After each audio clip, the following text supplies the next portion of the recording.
So ಈಗ ನಾವು ನೋಡ್ತಾ ಇದ್ದೇವೆ ತುಂಬ ಜನರಿಗೆ ಕಿಡ್ನಿದು ಸಮಸ್ಯೆ ಇರುವಂಥದ್ದು, ಹಾಗೂ ಅದು ಡಿಟೆಕ್ಟ್ ಆಗುವಾಗ ಅದು ಆಲ್ರೆಡಿ ತುಂಬ ಪ್ರೋಗ್ರೆಸ್ ಸ್ಟೇಟಿಗೆ ಹೋಗಿರ್ತದೆ. ತುಂಬ ಜನರು ಇದರಿಂದಾಗಿ ಡಯಾಲಿಸಿಸ್ಗೆ ಹೋಗ್ತಾ ಇದ್ದಾರೆ. ನಾವು ಎಲ್ಲ ಹಾಸ್ಪಿಟಲ್ ನೋಡ್ಬೋದು, ಎಷ್ಟು ಜನ ಡಯಾಲಿಸಿಸಲ್ಲಿದ್ದಾರೆ. ಸೊ ಇದನ್ನು ತಡೆಗಟ್ಟಬೇಕಾದ್ರೆ ನಾವು ಏನು ಮಾಡಬೇಕಂತ ಹೇಳಿದರೆ, ಅದನ್ನು ಅರ್ಲಿ ಡಿಟೆಕ್ಷನ್ ಅಂತ ಹೇಳ್ತೇವೆ, ಕಂಡುಹಿಡಬೇಕು, ಬೇಗ ಅದನ್ನು ಕಂಡುಹಿಡಬೇಕು. ಸೊ ಆದ್ದರಿಂದ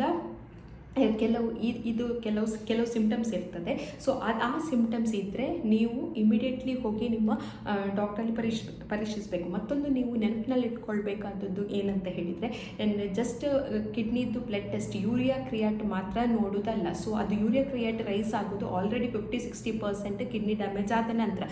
ಸೊ ನೀವು ಟೆಸ್ಟಿಗೆ ಹೋಗುವಾಗ ಯೂರಿನಲ್ಲಿ ಪ್ರೋಟೀನ್ ಉಂಟಾ ಅಂತ ಸಹ ಟೆಸ್ಟ್ ಮಾಡಬೇಕಾಗ್ತದೆ. ಸೊ ಅದು one of the earliest sign ಅಂತ ಹೇಳ್ಬೋದು, ನಮ್ಮದು ಕಿಡ್ನಿ ಫೇಲ್ ಆಗಿದೆ ಅಥವಾ ಹಾಳಾಗಿದೆ ಅಂತ ಹೇಳೋದಕ್ಕೆ.